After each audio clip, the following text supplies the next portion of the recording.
David Axelrod basically doubles down on his proclamation that Biden may need to not run for reelection.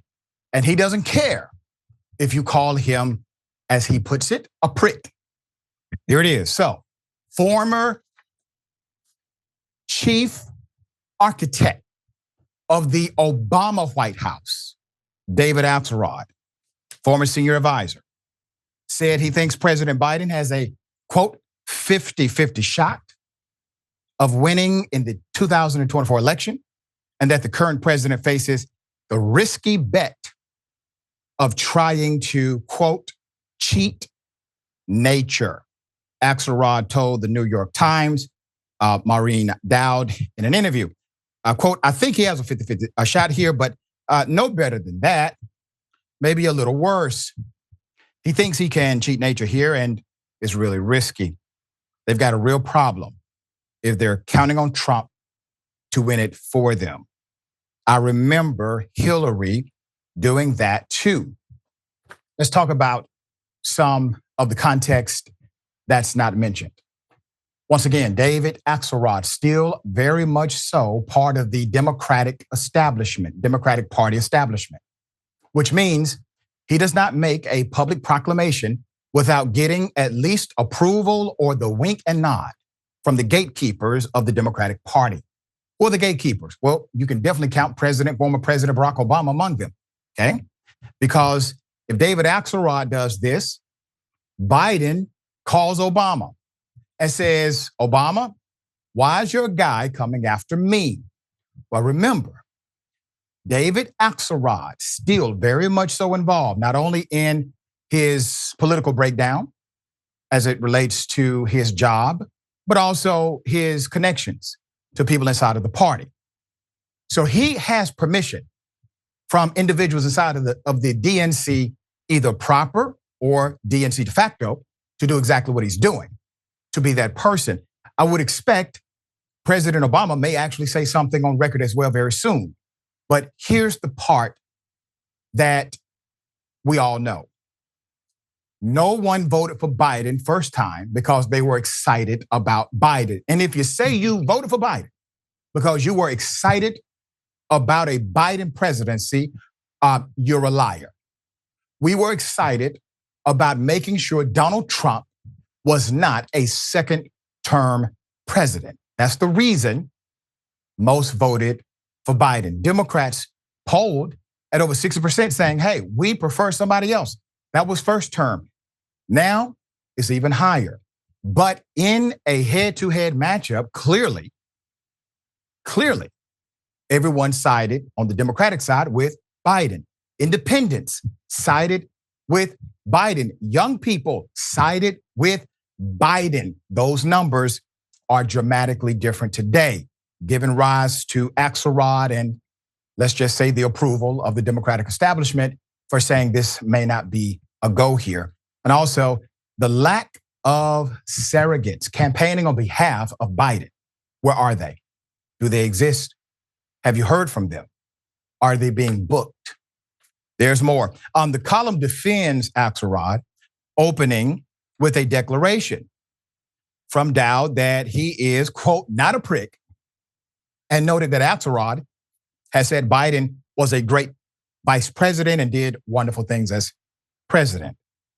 Axelrod earlier this month suggested that Biden needs to decide if it's still wise to run, following a recent poll showing Biden trailing former President Trump in key swing states. Now, Axelrod is not looking at popular vote. He can't. All right. He's looking directly at how the Electoral College equates to a victory or loss, which is the way presidential campaigns are won and lost.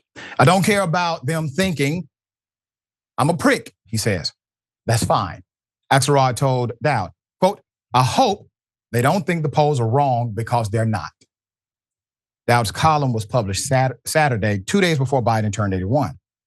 She argues that Biden has a healthy ego, thinks that he doesn't get the credit he thinks he deserves for his accomplishments, and has fought for the presidency all his life. Here's the disturbing trend. Overall, this is the handling of the Israel-Hamas war. And again, it kind of measures overall up with Biden's foreign policy approval. But look at this. Among the oldest group of voters, 65 plus, there's a majority who approve of how Biden is handling this. That's plus 12. Look at the youngest group of voters. 20 approve, 70% disapprove. He is 50 points underwater with the youngest group of voters. That is a 62-point net swing between youngest and oldest on this topic of Israel-Hamas. And it's a critical group of voters that he needs in order to win re-election, that's for sure. It's critical for Democrats in particular to win a national election by way of having excitement, the youth vote, trending. He doesn't have that. His mishandling of the conflict has created significant anchoring of his political messaging domestically. But if he would like to die on this particular hill, then politically, it is exactly what he has brought upon himself. But the reality is this: the office of the presidency sets policies that permeate beyond the man and beyond the institution. It impacts people. Bad policy kills. Good policy gives life. It is bigger than any one person, or at least it should be. And to those who are in the Democratic establishment, hiding behind their silence, knowing good and damn well they need to say something publicly, because I'm sure you've said it privately to President Biden, hiding behind Axelrod, allowing him to be your mouthpiece. Say something publicly, because it's bigger than you too. All right, Wos, thoughts here. Yeah, this has been a trend going on for months now. And as you so astutely pointed out, Dr. Richey, it's not as if this guy had the hugest amount of enthusiasm coming into his nomination back in 2020. It was kind of, all right, I guess we're going to run with this guy because everybody seems to hate Trump. I think some of the things that you've seen over the course of time with people like Gavin Newsom, essentially announcing to the world that he wants to run for president. For example, there's absolutely no reason for this dude to be debating Ron DeSantis on TV, but to get his name out there and to show potential voters that he could be a viable candidate, right? And these stories via proxies like David Axelrod here, and places like Politico, where they just get these DC and Democratic Party insiders to trash Biden anonymously. This has been happening for months now. Here's the saving grace for Joe Biden. Gavin Newsom stinks. I live in the state of California. He sucks. If they expose that guy to a national audience, I think he would get scraped through the coals. Honestly, I think he's a bit of a lightweight in that sense. And beyond Newsom, there's no obvious viable replacement. It doesn't exist. And so I think those are the saving graces for Biden. But again, young people hate how he's handling one of the defining wars of our lifetime, Dr. Richey. And then, of course, even when he does have wins, he's been hermetically sealed in the White House and in his control room. He doesn't go out and stump for himself. So how is he supposed to gin up support? Yeah, and you make a point about him being sealed in the White House. I think the reason his age becomes a factor in conversation, when the truth is, Trump is not a spring chicken himself.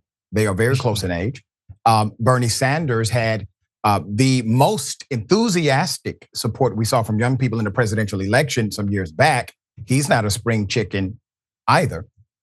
It's the fact that these individuals, Trump and Sanders, they will go out and touch people. They talk to people. They will energize the crowd. Well, that energy is transferable into the overall trend of a particular candidate. Without that, there's a problem. Now, remember when Biden ran the first time, he did not need that because we were in the midst of what? COVID shutdown. And so he did a lot of these dynamics by way of a conference call via social media, as well as Zoom, et cetera. So that doesn't exist now. Obviously, if Biden would have delivered on the resume, this may not be as much of an issue because people would have something to be very excited about. You have to now hold the gains that you made. But if you have not made those gains, you cannot campaign on them. All right, we'll bring you updates as it comes.